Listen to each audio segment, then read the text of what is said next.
Na vida, muita gente acredita que basta ser bom, ser justo e fazer o bem para tudo dar certo. Mas a realidade é que o mundo não funciona assim. Quem abre mão demais de si mesmo acaba sendo engolido. E ao longo da história, alguns pensadores já mostraram que proteger os próprios interesses não é crueldade, é sobrevivência. Vamos começar entendendo isso melhor. Maquiavel, um dos maiores pensadores da política, dizia que um governante não deveria tentar ser amado por todos, porque o amor das pessoas é volúvel, frágil e muda conforme a conveniência. O que realmente mantém o respeito é a capacidade de se impor. Agora, pensa comigo e na sua vida pessoal. Quantas vezes você já abriu mão das suas vontades só para ser aceito? Quantas vezes disse sim quando queria dizer não, só para não perder a simpatia de alguém? O que Maquiavel nos mostra é que, se você depende da aprovação dos outros para se manter de pé, mais cedo ou mais tarde você cai. Porque quem vive assim sempre vai ser manipulado pelas expectativas alheias. Isso não significa ser duro, frio ou insensível. Significa ter clareza de que ninguém vai defender os seus interesses por você. Se você não colocar limites, se você não se posicionar, o mundo vai ditar o rumo da sua vida, e você vai se perder no processo. Então, quando pensar nas suas escolhas, lembre-se dessa lição: não adianta buscar ser querido por todos, se no fundo você está abandonando a si mesmo. O respeito que vem de fora começa quando você aprende a se respeitar por dentro. E dizia que a grande tarefa da vida não é se adaptar ao mundo externo, mas integrar o seu mundo interno. E aqui está uma verdade dura: a maioria de nós nunca realmente se conhece. Passamos os dias repetindo padrões, respondendo a expectativas e vivendo em função das máscaras que criamos para aceitos. E chamou essas máscaras de persona. É a versão de nós mesmos que mostramos para o mundo, educados para agradar, para sermos bons filhos, bons parceiros, bons colegas, e muitas vezes o preço disso é abandonar partes inteiras de quem realmente somos. Só que aquilo que você esconde, aquilo que você recalca, não desaparece. Jung chamou isso de sombra. Tudo o que você deixa de olhar, tudo o que você rejeita em si mesmo, volta para te assombrar em forma de ansiedade, ressentimento, culpa, autossabotagem. É aqui que entra a lição central. A vida adulta só começa de verdade quando você assume a tarefa de se individuar. Isso significa deixar de ser um reflexo das expectativas externas e começar a ser a sua totalidade, com luz e com sombra. E isso exige coragem.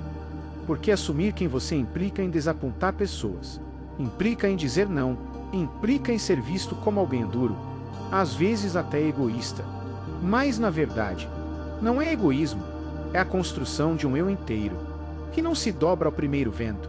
Jung acreditava que, se você não se encontra, você se perde, e se você não se integra, vive pela metade.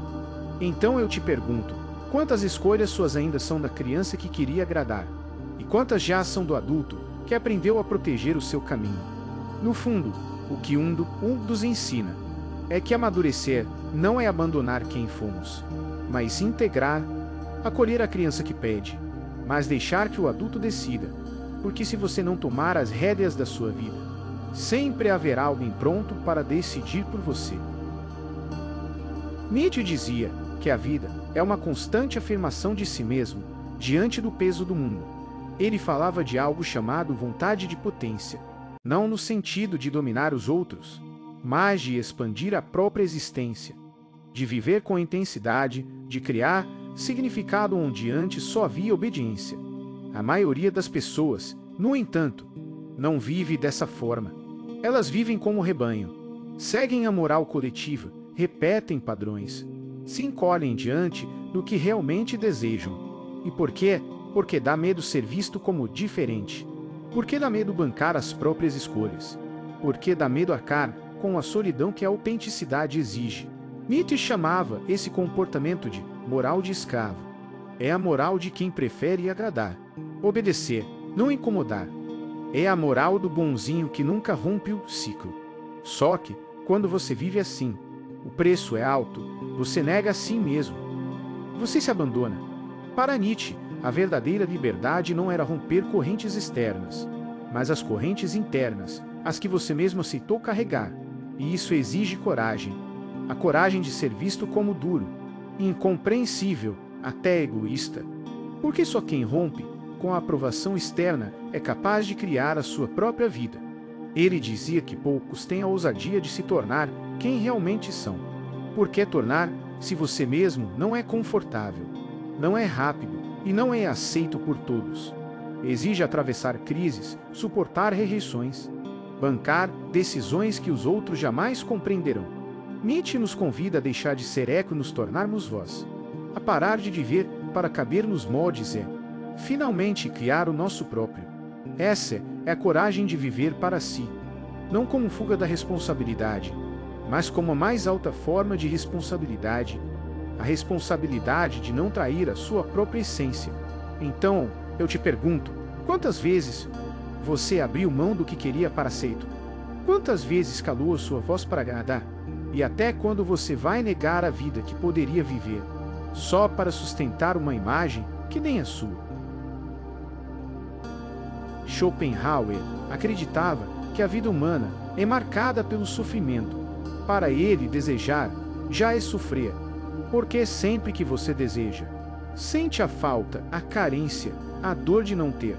E quando finalmente conquista o que queria, logo vem o tédio, o vazio, a busca por outro desejo. É um ciclo interminável. Esse pensamento pode parecer pesado, mas ele nos lembra de algo essencial. Se você espera que a vida seja sempre prazer, aprovação e tranquilidade, você vai se frustrar. Porque a vida é conflito, é frustração, é imperfeição. O sofrimento não é exceção, em regra. E quanto mais você tenta viver para agradar, para caber, mais dor você acumula. Só que existe outro olhar. Sêneca não negava o peso da vida, mas ele dizia: não é o peso da vida que nos esmaga, mas a forma como o carregamos. Para ele, a chave era mudar a relação com a dor. Não fugir dela, mas dar a ela um sentido. Transformar cada dificuldade em treino para a alma. Quando juntamos Schopenhauer e Sêneca, entendemos algo poderoso. Sim, a vida é dura, cheia de frustrações e desejos, que nunca acabam. Mas a resposta não é se curvar nem viver como vítima.